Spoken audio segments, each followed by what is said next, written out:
Hi, this is how I make homemade cough syrup. Even my children enjoy taking.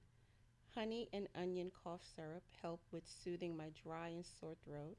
It thins the mucus and makes it easier to cough and expel mucus from my respiratory tract.